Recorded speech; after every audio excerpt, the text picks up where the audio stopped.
تم نگہبان بن کر جیو تو صحیح، یہ زمانہ ادب سے جھکائے گا سر، تم مسلمان بن کر جیو تو صحیح۔ سواگت ہے ناظرین آپ سبھی کا IR مشاعرہ میڈیا میں۔ سنیں گے دوستوں عمران پرتاپ علی کی شاندار نظم۔ اس سے پہلے خاص بات سنتے ہیں۔ ہم نے وقت سے بہت کچھ سیکھا ہے، سب سے اہم سبق یہ تھا کوئی کسی کا نہیں ہوتا۔ چلیے پہلے سنتے ہیں عمران صاحب کی نظم۔ تو آپ سے گزارش ہے ویڈیو کو لائک کیجیے اور چینل کو ضرور سبسکرائب کیجیے۔ تمہیں مدہوش جو کر دے وہ جادو ساتھ لایا ہوں، تمہیں مدہوش جو کر دے وہ جادو ساتھ لایا ہوں، تمہارے چاہنے والوں کے آنسو ساتھ لایا ہوں، تمہارے چاہنے والوں کے آنسو ساتھ لایا ہوں، میرے پردیسیوں سوغات دینے کے لیے تم کو میں اپنے گاؤں کی مٹی کی خوشبو ساتھ لایا ہوں، میں اپنے گاؤں کی مٹی کی خوشبو ساتھ لایا ہوں۔ بہت شکریہ، آپ نے جو داد دی ہے اس میں میرے بال بچے پل جائیں گے جو بھی پیدا نہیں ہوئے ہیں، بس تھوڑی سی آپ کی اور محبت شامل ہو۔ بہت اچھا بولا طیب صاحب نے، میں انہیں سن رہا تھا، اور جس کاز کے لیے انہوں نے تفصیل سے بات رکھی، اللہ آپ سب کے اس مقصد کو پورا کرے۔ میں بہت چھوٹا ہوں، میری کوئی بڑی حیثیت نہیں ہے، لیکن اس میں بھی اپنی طرف سے تعاون کرنا چاہتا ہوں۔ سہیل بھائی، آج کے اس مشاعرے میں میرا جو بھی نذرانہ ہے میں اس مسجد کی تعمیر میں اسے ڈونیٹ کرتا ہوں، یہ میری طرف سے اعلان ہے۔ میں 4 مصرے پڑھتا ہوں صاحب کے۔ سچ کی پہچان بن کر جیو تو صحیح، سچ کی پہچان بن کر جیو تو صحیح، تم نگہبان بن کر جیو تو صحیح، یہ زمانہ ادب سے جھکائے گا سر، تم مسلمان بن کر جیو تو صحیح، تم مسلمان بن کر جیو تو صحیح۔ پچھلے دنوں میرے ہاں ایک سنگر ہیں سونو نگم صاحب، انہوں نے ایک بیان دیا تھا کہ اذان ہوتی ہے تو کان میں بڑا درد ہوتا ہے۔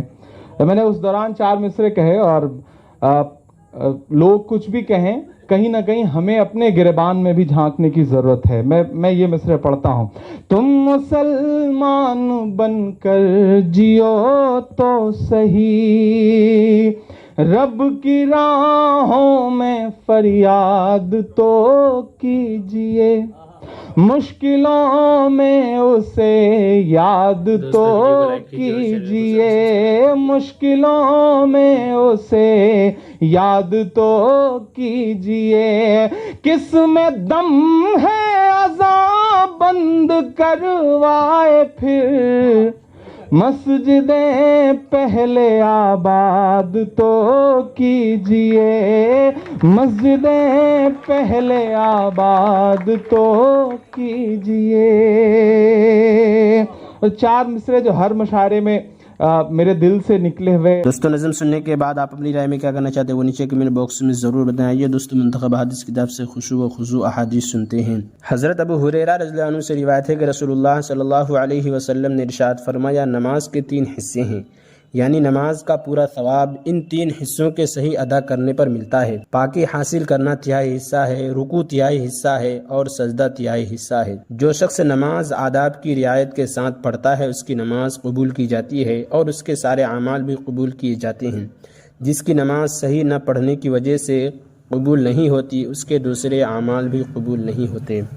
حضرت ابو ہریرہ رضی اللہ عنہ فرماتے ہیں کہ رسول اللہ صلی اللہ علیہ وسلم نے ہمیں عصر کی نماز پڑھائی، اس کے بعد آپ صلی اللہ علیہ وسلم نے ایک صاحب کو نماز پڑھتے ہوئے دیکھا تو انہوں نے آواز دے کر فرمایا فلاں نے اللہ تعالیٰ سے ڈرو، نماز کو اچھی طرح پڑھو، کیا تم یہ سمجھتے ہو کہ میں تم کو نہیں دیکھا؟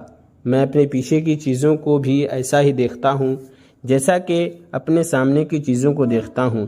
اپنی نمازوں کو اچھی طرح پڑھا کرو، رکوع اور سجدوں کو پورے طور پر ادا کیا کرو۔ فائدہ نبی کریم صلی اللہ علیہ وسلم کا پیچھے کی چیزوں کو بھی دیکھنا آپ صلی اللہ علیہ وسلم کے معجزات میں سے ہے۔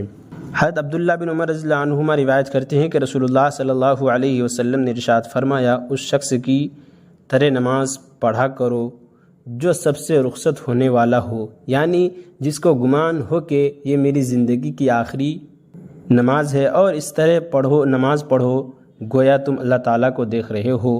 اگر یہ حالت پیدا نہ ہو سکے تو کم از کم یہ کیفیت ضرور ہو کہ اللہ تعالیٰ تمہیں دیکھ رہے ہیں۔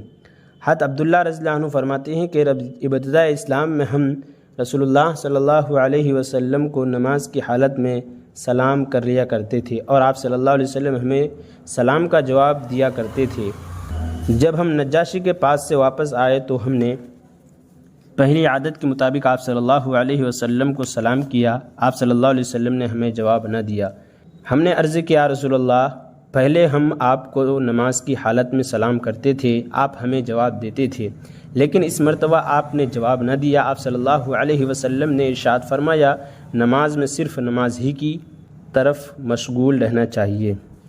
حضرت ابو بکرہ رضی اللہ عنہ سے روایت ہے کہ رسول اللہ صلی اللہ علیہ وسلم کے زمانے میں سورج گرہن ہوا۔ آپ صلی اللہ علیہ وسلم اپنی چادر گھسیٹتے ہوئے تیزی سے مسجد پہنچے۔ صحابہ اکرام رضی اللہ عنہم آپ کے پاس جمع ہو گئے۔ آپ صلی اللہ علیہ وسلم نے انہیں 2 رکعت نماز پڑھائی اور گرہن بھی ختم ہو گیا۔ اس کے بعد آپ صلی اللہ علیہ وسلم نے ارشاد فرمایا، سورج اور چاند اللہ تعالیٰ کی نشانیوں میں سے 2 نشانیاں ہیں۔ کسی کی موت کی وجہ سے یہ گرہن نہیں ہوتے، بلکہ زمین و آسمان کی دوسری مخلوقات کی طرح ان پر بھی اللہ تعالیٰ کا حکم چلتا ہے، اور ان کی روشنی و تاریکی اللہ تعالیٰ کے ہاتھ میں ہے۔ اس لیے جب سورج اور چاند گرہن ہوں تو اس وقت تک نماز اور دعا میں مشغول رہو جب تک ان کا گرہن ختم نہ ہو جائے۔ چونکہ آئے رسول اللہ صلی اللہ علیہ وسلم کے صاحبزادے حضرت ابراہیم رضی اللہ عنہ کی وفات اسی دن ہوئی تھی، اور بعض لوگ یہ کہنے لگے تھے کہ گرہن اس کی موت کی وجہ سے ہوا ہے، اس لیے یہ بات رسول اللہ صلی اللہ علیہ وسلم ارشاد فرمائے۔ دوستو، ایسی ویڈیو کے لیے ہمارے اس چینل کو ضرور سبسکرائب کریں۔ ملتے ہیں اور نئی دوسری ویڈیو کے ساتھ، تو جب تک کے لیے دیجیے مجھے اجازت اور رکھیے اپنا خیال۔ آپ دیکھ رہے تھے IR مشاعرہ میڈیا، اور میں آپ کے ساتھ محمد ثاقب۔ السلام علیکم۔